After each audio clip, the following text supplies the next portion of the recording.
Hey everyone, Marqui Garrett here and welcome back to my channel. I'm thrilled to have you join me today because we have an exciting topic to cover. Whether you're new to the channel or a returning subscriber, I promise you won't want to miss this. Today we're diving deep into the world of real estate, specifically the art of negotiation. Negotiation is a critical skill that can make or break your success in real estate transactions. Whether you're a seasoned investor or just starting out, this video is packed with essential tips to help you navigate those crucial deal-making moments. We'll cover strategies that can give you the upper hand and help you secure the best possible deals. So in today's video, I want to discuss some crucial mistakes to avoid when you're negotiating in real estate. These are common pitfalls that can cost you dearly if you're not aware of them.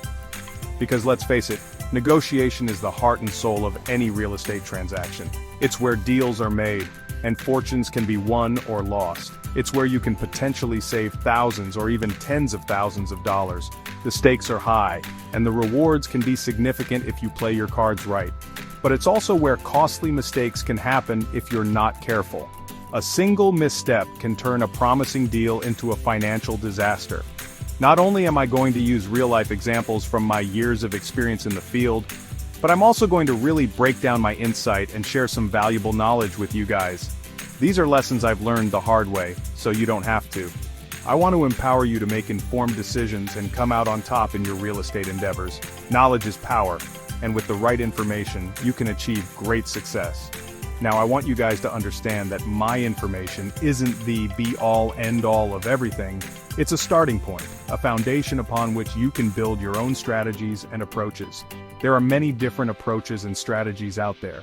What works for one person might not work for another, so it's important to stay flexible and open-minded. Consider this your launch pad. Get this information, understand these common mistakes to avoid, and use it as a springboard for your own real estate education journey. Let's get started.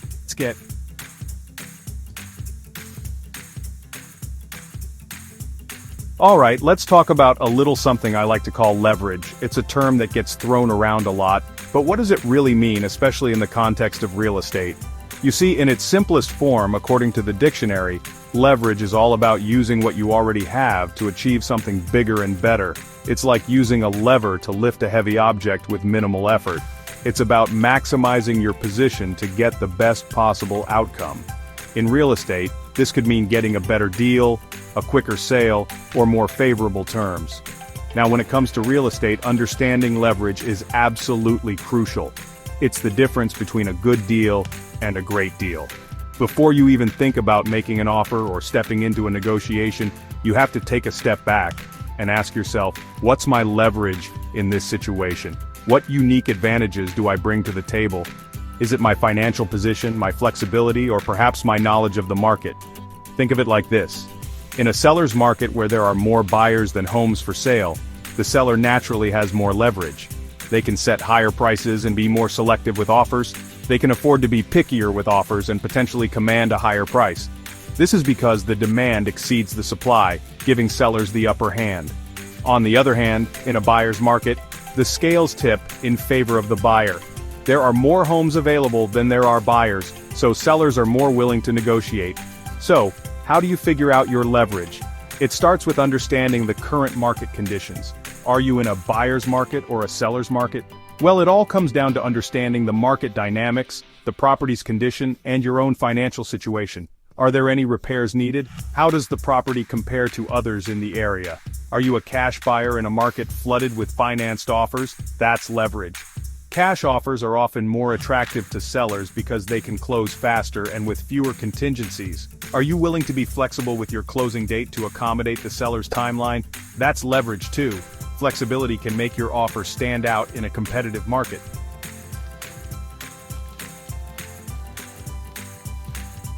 Now, recognizing your leverage isn't about being arrogant or trying to bully the other party into submission. It's about understanding your strengths and using them strategically to achieve a win-win situation. Remember, a successful negotiation isn't about one side winning and the other losing. It's about finding common ground, creating a mutually beneficial agreement, and ensuring both parties feel good about the outcome. That being said, you don't want to be the one constantly making concessions without getting something in return. That's where understanding your leverage comes into play. For example, let's say you've fallen in love with a property. but the inspection reveals some minor repairs are needed.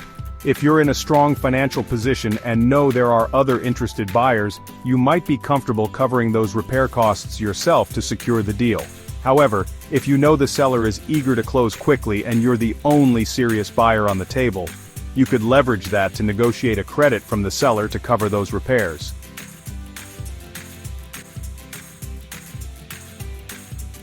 The key to effectively using leverage in real estate negotiations is to be prepared, informed, and strategic.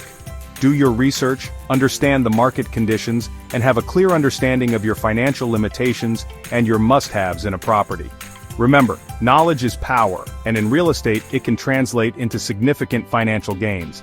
Don't be afraid to walk away from a deal if it doesn't feel right or if the other party isn't willing to negotiate fairly. There's always another opportunity around the corner, and sometimes walking away can be the strongest form of leverage. So, before you enter any real estate negotiation, take the time to assess your leverage. What are your strengths? What are your weaknesses? What are the seller's motivations?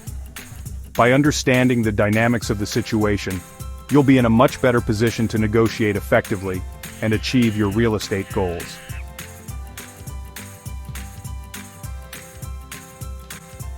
Let's move on to the second critical mistake you need to avoid during real estate negotiations: poor communication. And I'm not just talking about responding to emails on time, although that's important too. I'm talking about the importance of real, genuine, face-to-face conversations. You see, in today's digital age, it's easy to rely on texts, emails, and instant messages to handle our communication. But when it comes to high-stakes negotiations like buying or selling a home, these impersonal methods can often lead to misunderstandings, missed opportunities, and even deal-breaking conflicts. Think about it.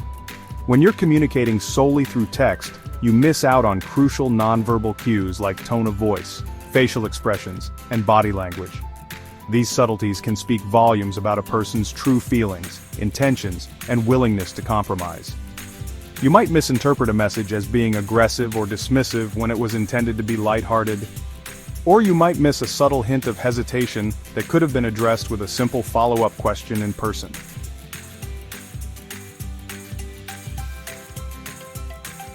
Now, I understand that face-to-face interactions aren't always feasible or convenient, especially in today's fast-paced world. With the rise of digital communication tools, it's easy to rely on emails, texts, and video calls to get things done. But trust me, making the effort to have those in-person conversations, or at the very least phone calls, can make all the difference in a negotiation. There's something irreplaceable about hearing someone's voice and catching the nuances in their tone. When you meet someone face-to-face, you build rapport, establish trust, and create a more collaborative atmosphere. The physical presence adds a layer of connection that digital mediums simply can't replicate. You're able to connect on a human level and understand each other's perspectives more clearly. Body language, eye contact, and even a simple handshake can convey sincerity and commitment. This can be invaluable when it comes to finding common ground and reaching a mutually beneficial agreement. The shared experience of being in the same room can foster a sense of partnership and mutual respect. Let me give you an example. I once represented a buyer who was interested in a property that had been on the market for a while. Despite our best efforts, the deal seemed to be going nowhere. The listing agent had been communicating with me solely through email, and the negotiations were moving at a snail's pace. Misunderstandings and delays were common, and it was clear that we needed a different approach. We finally decided to schedule a lunch meeting to discuss the deal in person. This face-to-face interaction was a game changer. Within minutes of sitting down together, we were able to clear up misunderstandings, build rapport, and reach an agreement that worked for everyone involved. The personal connection made all the difference, turning a stalled negotiation into a successful deal.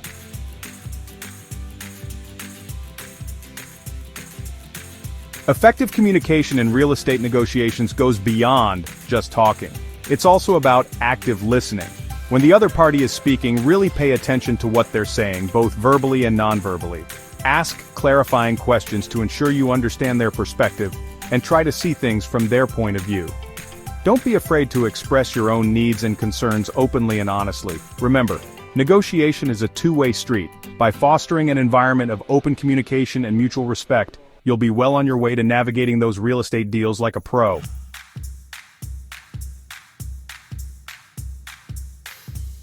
Alright, moving on to mistake number 3, not understanding the concept of multiple negotiations. You see, when you're buying a house, it's not just one simple negotiation. It's not like buying a TV where you haggle with the salesperson and that's it.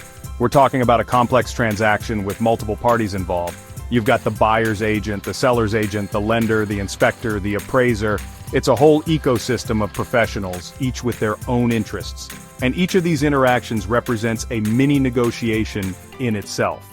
The buyer's agent is negotiating with the listing agent on your behalf. The lender is negotiating terms with you.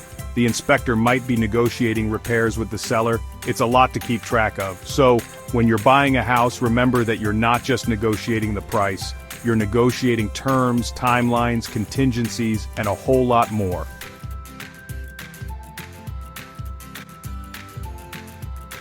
To navigate these multiple negotiations successfully, you need to understand the perspectives of everyone involved. The seller wants the highest price, of course. The buyer wants the best deal. The agents ideally want a smooth and successful transaction for their clients. The lender wants to make sure the loan is a good risk. Everyone has their own motivations, and it's your job to understand them. By understanding these perspectives, you can anticipate potential roadblocks and develop strategies to overcome them. For example, if you know the seller is in a hurry to close, you might be able to negotiate a lower price in exchange for a quicker closing date. Remember, knowledge is power. The more you understand about the different players and their motivations, the better equipped you'll be to navigate the negotiation process and come out on top.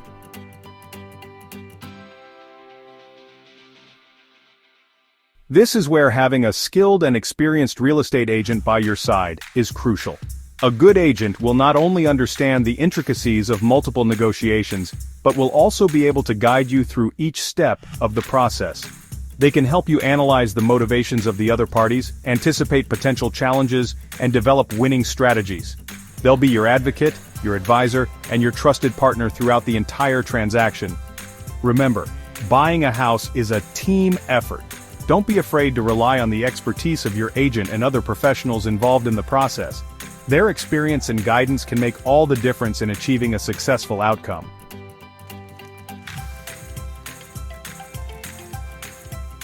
The final mistake to avoid, and this is a big one, is letting emotions dictate your decisions. Buying a house is an emotional process, there's no doubt about it. You're making a huge financial decision, and it's only natural to feel a mix of excitement, anxiety, and maybe even a little fear. It's easy to get caught up in the excitement of finding your dream home or feel pressured by the competitive market. But letting your emotions take over can lead to costly mistakes.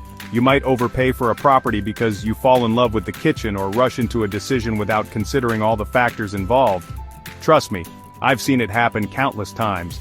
That's why it's crucial to stay objective and approach the negotiation process with a clear head. Remember, this is a business transaction, and you need to make decisions based on logic and sound judgment, not emotions.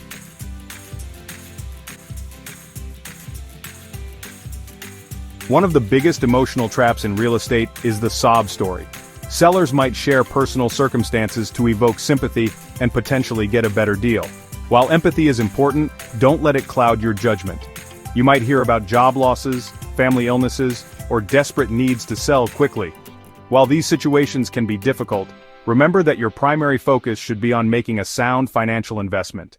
Focus on the facts. Look at the property's condition, the comparable sales in the area, and your own financial situation. The numbers should always guide your decision-making process. It's great to be understanding, but don't let someone else's emotional situation dictate your financial future.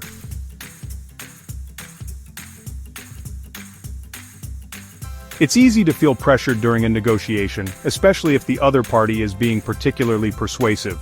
But remember, you have the power to walk away from any deal that doesn't feel right. Don't be afraid to say no if the terms aren't favorable or if you're not comfortable with the situation. It's better to walk away from a bad deal than to be stuck with a property that doesn't meet your needs or budget. Trust your gut instinct. If something feels off or you have any doubts, it's always best to err on the side of caution. There are plenty of other properties out there, and you'll find the right one when the time is right.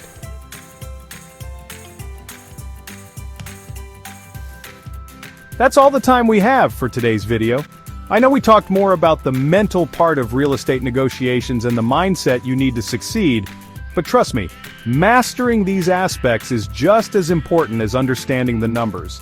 I've made a lot of videos about identifying opportunities and other real estate stuff, so feel free to watch those if you're hungry for more.